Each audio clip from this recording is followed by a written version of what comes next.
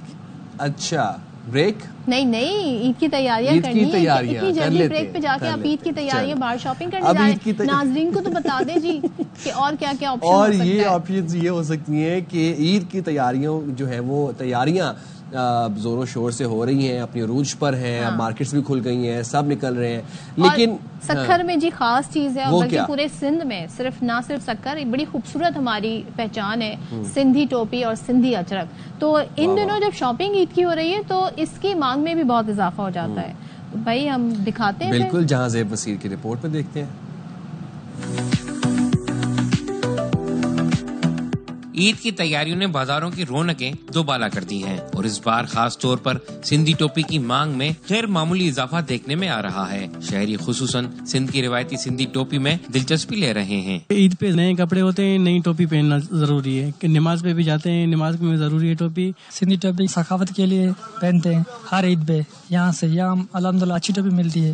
روایتی سندھی ٹوپی جو سندھی ثقافت کی پہچان سمجھی جاتی ہے، ہر عمر کے افراد کی توجہ کا مرکز بنی ہوئی ہے. ہماری ثقافت ہے اور ثقافت سے ہمیں پیار بھی ہے، اسی وجہ سے یہ لیتے ہیں. ٹوپی ان کو لازمی لینی ہوتی ہے کیونکہ جو ان کو نیا سوٹ ہوتا ہے، اور اس کے علاوہ ٹوپی تو ان کو سر پہ پہننی ہے. اپنے بچوں کے لیے بھی لیتے ہیں اور خود کے لیے بھی. عید کی خوشی کے ساتھ ساتھ ثقافتی پہچان کا یہ رنگ خریداروں کے جوش و جذبے کو مزید بڑھا رہا ہے. شہریوں کا کہنا ہے کہ عید کے موقع پر سندھی ٹوپی پہننا سندھی ثقافت سے محبت کا اظہار ہے. کیمرامین شاول خان کے ساتھ جہاں سے بصیر، ARY نیوز سکھر. واہ کیا خوبصورت ٹوپیاں تھیں. ہاں جی. اور سندھی اجرک کی بھی کیا بات ہے، اور ملتان کی اجرک مجھے بڑی پسند ہے کیونکہ بلو کلر کی ہوتی ہے، بڑی خوبصورت لگتی ہے. چلیں ہم بریک لیتے ہیں، بریک کے بعد آپ کے ساتھ.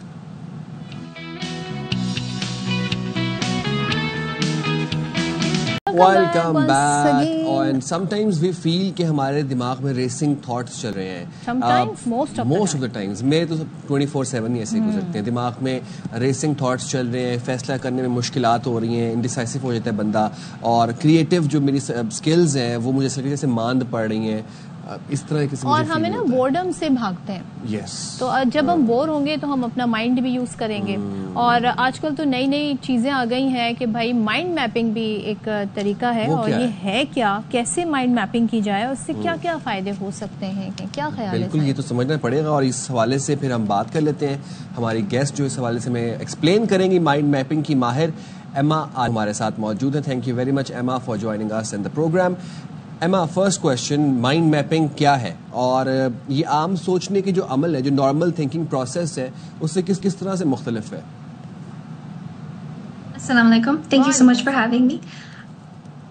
مائنڈ میپنگ بیسکلی ایک انفارمیشن مینجمنٹ ٹول ہے جو آپ کو لارج اماؤنٹ آف انفارمیشن سیکھنے میں اور یاد کرنے میں ہیلپ کرتا ہے. تو اس کا اگر میں پہلے تھوڑا بتا دوں تو سپر لرننگ ایک ٹیکنالوجیز ہوتی ہیں جن کے ذریعے آپ کم ٹائم میں زیادہ معلومات سیکھ سکتے ہیں.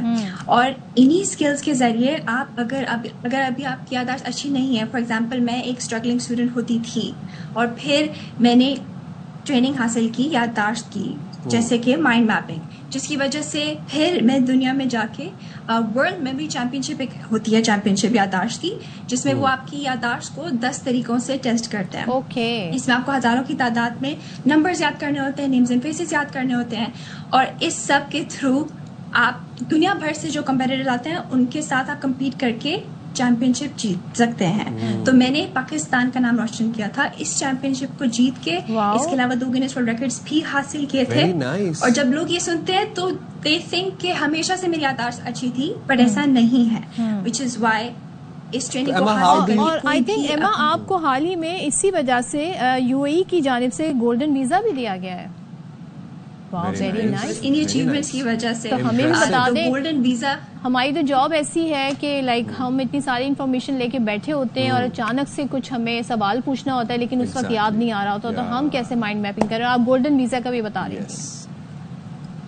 تو گولڈن ویزا ایک لانگ ٹرم ریزیڈنسی ہے جو UAE دیتا ہے. یوزلی فائنینشیل انویسٹرس کو زیادہ تر مل رہی ہوتی ہے, بٹ ریئرلی ایسا کیس ہوتا ہے کہ آپ کی اچیومنٹ کی بنیاد پر, اور ان دس کیس پاکستانی کو مطلب انٹلیکچوئل اچیومنٹ کی بنیاد پر ملا. اس کا پروسیس بھی تھوڑا مشکل ہوتا ہے. سب سے پہلے آپ کو منسٹری کا ایک ریکمنڈیشن لیٹر چاہیے ہوتا ہے, اس کا اپنا ایک کرائٹیریا ہے, اس میں آپ کو منیمم 40 کے مارکس چاہیے ہوتے ہیں. لیکن کیونکہ اچیومنٹس ایسی تھیں تو انہوں نے مجھے 70 کا مارک دیا. پھر یہ ریکمنڈیشن لیٹر گورنمنٹ کے پاس جاتا ہے, ادھر کمیٹی بیٹھتی ہے, and then they even consider your application کہ آپ کو گولڈن ویزا ملے. اوکے اینڈ اب آپ ہمارے لیے بتا رہی تھیں کہ کیا سجیسٹ کرتی ہیں ہم لوگ مائنڈ میپنگ کس طرح سے ایکسرسائز کریں؟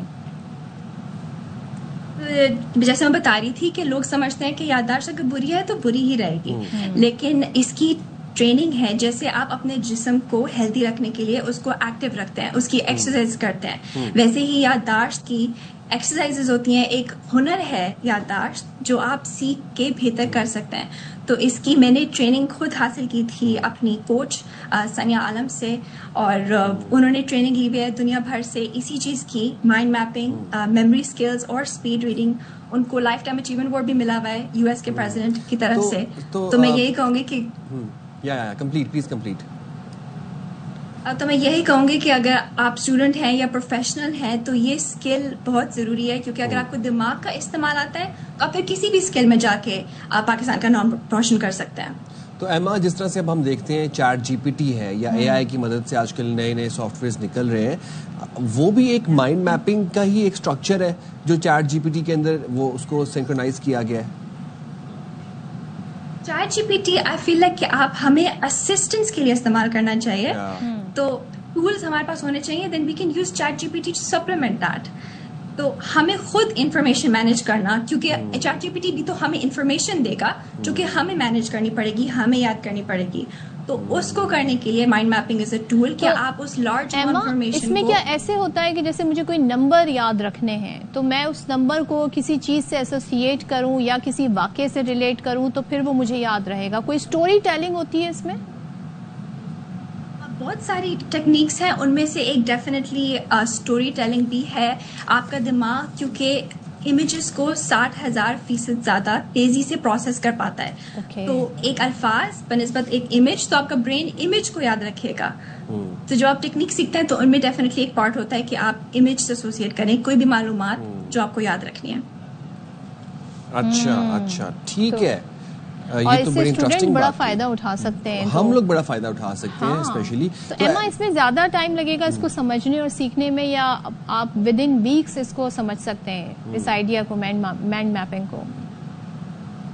بالکل ود ان ویکس کر سکتے ہیں. جو کورسز ہوتے ہیں وہ 3 دن کے ہوتے ہیں, so just with in 3 days آپ اس اسکل کو حاصل کر کے کر سکتے ہیں. کیونکہ میں نے اسٹڈی سے پہلے 3 دن کیا تھا, and then after those 3 days میں نے فوراً اپلائی کرنا شروع کر دیا تھا, اینڈ دین مجھے فوراً ریزلٹس مل گئے تھے, کیونکہ اٹس اسکل جو آپ فوراً اپلائی کر سکتے ہیں. Very nice. چلیں, تھینک یو ویری مچ. ماہر مائنڈ میپنگ ایما ہمارے ساتھ موجود تھیں, اور بڑی اچھی انہوں نے امیزنگ ٹپس دی, اسپیشلی وہ بچے جن کے CIs آنے والے ہیں, یہ مئی جون میں بھی آ جائیں گے نا, او لیولس کے بچوں کی. یہ مائنڈ, اب انہوں نے بتایا بھی تو تھا نا ہمیں بریک پہ کہ A levels کے پیپر انہوں نے 2 مہینے میں پڑھ کے دیے, 4 سبجیکٹس اور اسٹریٹ ایز تھے. بالکل جی. تو اتنا مؤثر اور افیکٹو مائنڈ میپنگ ٹیکنیک ہے. مائنڈ میپنگ کو سرچ کیجئے, جانیے, ہم بھی کریں گے, پھر آپ سے انفارمیشن بھی شیئر کریں گے, اور کل ملیں گے آپ سے. تب تک کے لیے اللہ حافظ. اپنا خیال رکھیے. اللہ حافظ.